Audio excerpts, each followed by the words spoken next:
Hello everyone, आपका स्वागत है आपके अपने यूट्यूब चैनल लर्न विद प्रीत चौधरी में। इस वीडियो में हम बात करेंगे आईबी सिक्योरिटी असिस्टेंट और एमटीएस 2023 वैकेंसी की। हर रोज़ की तरह आज भी मैं आपके लिए एक नई वैकेंसी की अपडेट लेके आई हूँ, जिसमें हम इसके पूरे नोटिफिकेशन पर बात करेंगे। इसमें आपके एग्ज़ाम डेट से लेकर आपके एग्ज़ाम फॉर्म भरने से लेकर आपके एग्ज़ाम तक क्या प्रोसेस रहेगी, आपका एग्ज़ाम है वो किस प्रकार होगा, आप कितने फेज होंगे इसमें और इसमें पोस्ट कितनी है, ये पूरी डिटेल से हम चर्चा करेंगे। तो चलिए वीडियो स्टार्ट करते हैं।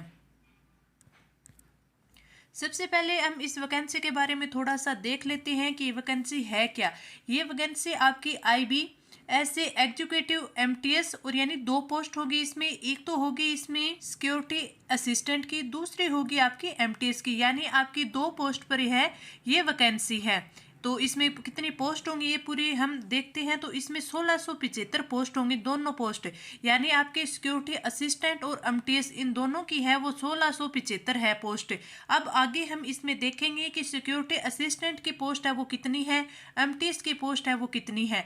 अब ये देखें कि ये आपकी किस में होगी, तो मिनिस्ट्री ऑफ होम अफेयर्स यानी MHA intelligence bureau IB security. आप ये तो जानते होंगे, आईबी के बारे में जानते ही होंगे कि जो कि भारत के खुफिया विभाग के अंडर में आता है और इसमें आपकी दो पोस्ट होंगी। और ये रिक्वायरमेंट कितने 2023 की अप्लाई ऑनलाइन फॉर 1675 पोस्ट। आपको किस प्रकार है वो अप्लाई करना है, कब से फॉर्म भरे जाएंगे, ये सब हम डिटेल से बात करेंगे। बस आपको ये बताना था कि ये जो आपकी पोस्ट होंगी ये होगी आपके खुफिया विभाग के अंदर।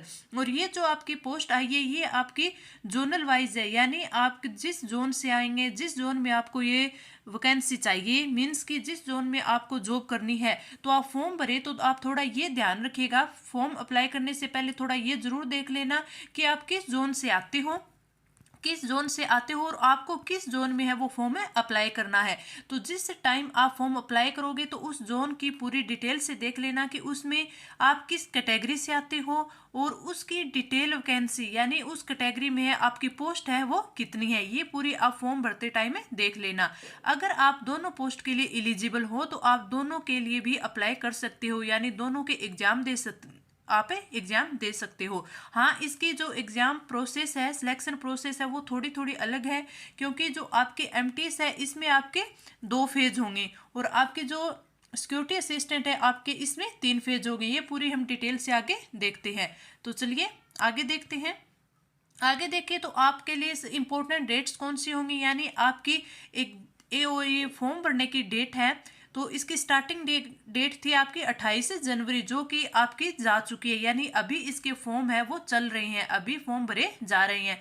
इसके लास्ट डेट की बात करें तो ये है 17 फरवरी, यानी आप 17 फरवरी तक है इसके फॉर्म अप्लाई कर सकते हैं।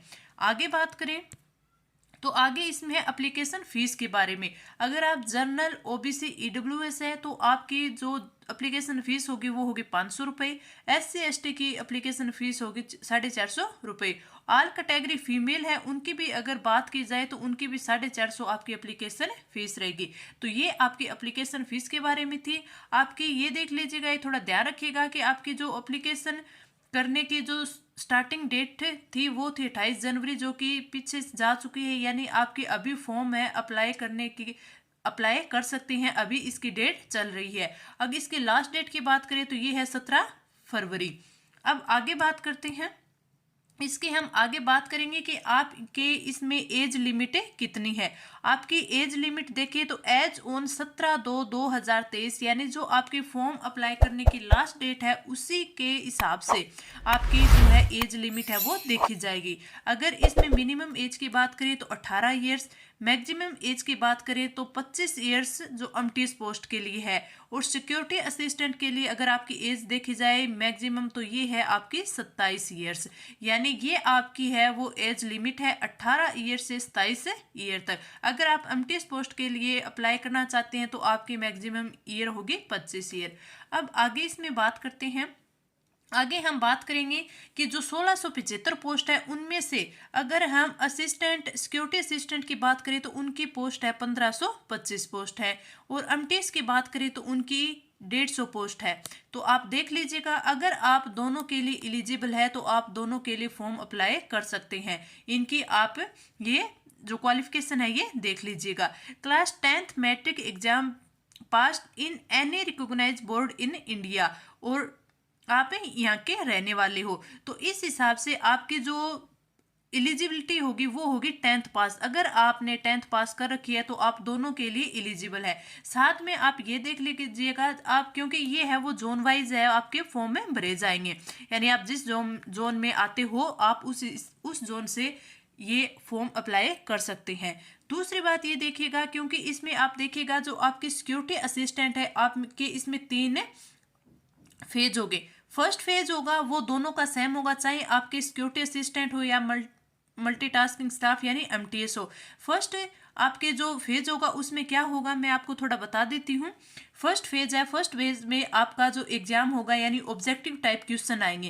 क्वेश्चन कितने आएंगे आपके, नंबर ऑफ क्वेश्चन होंगे वो होंगे 100, और नंबर ऑफ मार्क्स भी कितना होगा, जो मार्क्स होगा वो भी होगा आपका 100। और इसमें आपका सिलेबस क्या रहेगा, इसमें सिलेबस है यानी आपके 5 सब्जेक्ट आएंगे। 5 सब्जेक्ट कौन कौन से होंगे, 5 सब्जेक्ट में आपके जीके आएगा।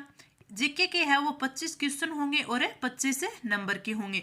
फिर हम बात करें मैथ की, तो आपकी मैथ आएगी, मैथ में वही 25 क्वेश्चन होंगे, 25 नंबर के होंगे। आगे हम बात करें रीजनिंग की, तो रीजनिंग के भी 25 क्वेश्चन 25 मार्क्स के। फिर बात करें हम इंग्लिश की, तो इंग्लिश में भी 25 क्वेश्चन होंगे और 25 नंबर के होंगे। और लास्ट होगा आपका जनरल स्टडीज। जनरल स्टडीज भी आपके 25 क्वेश्चन 25 नंबर के होंगे। तो ये आपका सिलेबस रहेगा, यानी आपके 5 सब्जेक्ट है वो एग्जाम में आएंगे।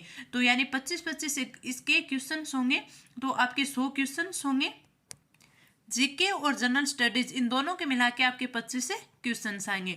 तो ये टोटल आपके 100 क्वेश्चन होंगे और 100 नंबर के होंगे। तो ये तो आपका हो गया टीयर फर्स्ट। टीयर फर्स्ट है वो चाहे आपका एमटीएस हो या फिर सिक्योरिटी असिस्टेंट हो, इन दोनों के लिए ये आपका सेम ही इन दोनों के लिए आपका सेम ही रहेगा।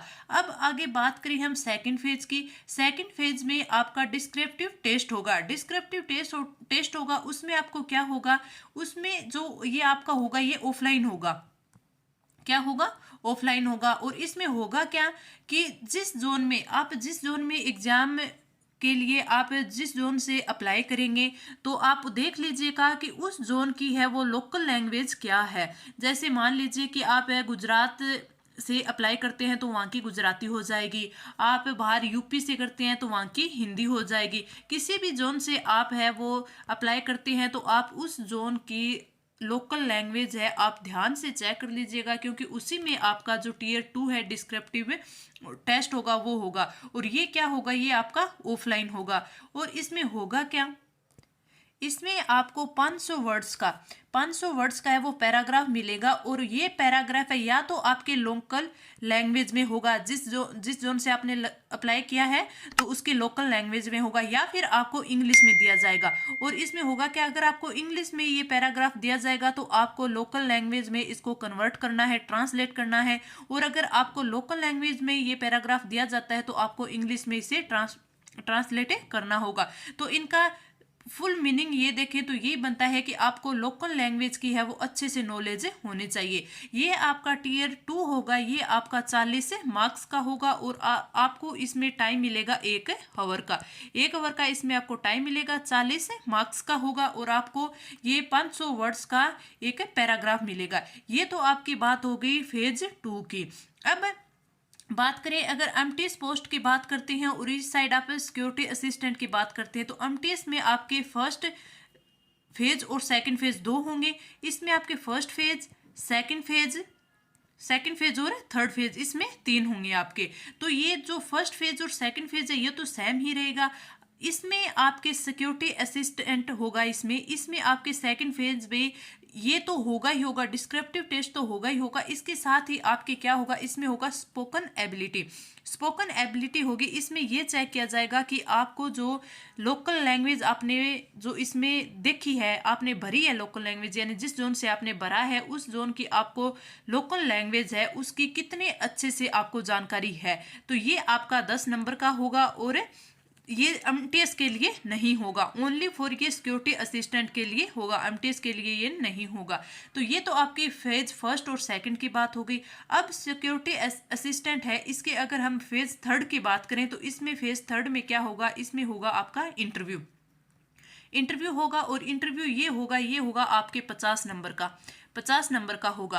अब आपके सिलेक्शन प्रोसेस की बात करें तो जो एमटीएस होगा इसमें तो आपके, क्योंकि जो आपका ये फेज सेकंड होगा डिस्क्रिप्टिव टेस्ट होगा, ये आपका ओनली क्वालिफाई नेचर का होगा, तो इसमें आपको ओनली क्वालिफाई करना है। एमटीएस की अगर हम मेरिट देखेंगे, सिलेक्शन होगा तो वो आपके फेज फर्स्ट के मार्क्स के आधार पे होगा, जो कि आपके 100 नंबर का होगा। इसमें ही आपकी मेरिट है वो बनेगी, अलग अलग जोन वाइज की अलग अलग कैटेगरी में इसकी आपकी कट ऑफ है वो बनेगी। उसी प्रकार अगर हम सिक्योरिटी असिस्टेंट की देखें तो इसमें आपके फेज फर्स्ट और जो आपकी फेज थर्ड है, फेज फर्स्ट के आपके 100 मार्क्स हो गए और फेज थर्ड के आपके कितने हो गए, 50 मार्क्स हो गए, यानी 150 मार्क्स से आपके जो है आपकी कट ऑफ है वो निर्धारित की जाएगी सिक्योरिटी असिस्टेंट में।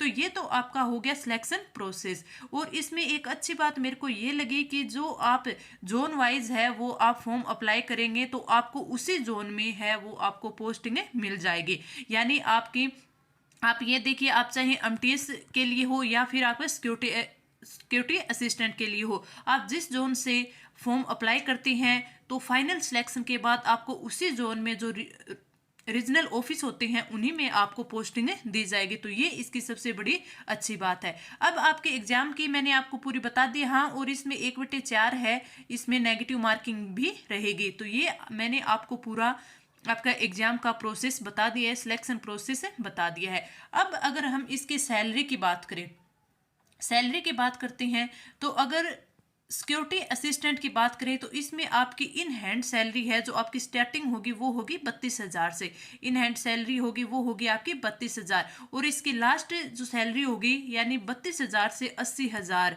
ये आपकी सैलरी रहेगी अप्रोक्स। ठीक है, ये होगी इन हैंड। अगर हम एमटीएस की बात करें तो एमटीएस की आपकी जो सैलरी है वो 29,000 से रहेगी 77,000 तक, 29,000 से 77,000 तक आपकी सैलरी रहेगी। तो ये पूरी डिटेल थी इस वैकेंसी की। मैंने आपको पूरी डिटेल से है वो इसकी वैकेंसी की पूरी डिटेल है वो पूरी डिटेल से ही बताई है।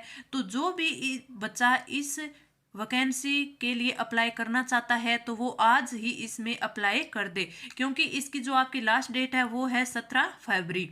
ठीक है, तो इसकी 17 फरवरी है। अब मैंने आपको पूरी डिटेल से बता दी है, जो बच्चा भी इसमें अप्लाई करना चाहता है तो वो कर सकता है। अच्छी खासी इसमें सैलरी भी होगी, अच्छी पोस्ट होगी, जो बच्चा इसमें करना चाहता है वो कर सकता है। साथ में ही मैं इसकी पूरी डिटेल की जो पीडीएफ है वो हमारे टेलीग्राम चैनल लर्न विद प्रीत चौधरी पर है वो डाल दूंगी। साथ में ही मैं वहाँ पे और भी अपडेट जो भी मिलती है, चाहे वो वैकेंसी से रिलेटेड हो, रिजल्ट से रिलेटेड हो, आंसर की से रिलेटेड हो, वो भी वहाँ पे डालती रहती हूँ। तो अभी तक अगर आपने हमारे चैनल को सब्सक्राइब नहीं किया है तो आप सब्सक्राइब कर लें और हमारे टेलीग्राम ग्रुप को भी ज्वाइन जरूर कर लें। अगर आपकी और कोई भी क्वेरी हो तो आप कमेंट्स बॉक्स में कमेंट करके हमसे जुड़ सकते हैं। तो इस वीडियो में इतना ही, धन्यवाद।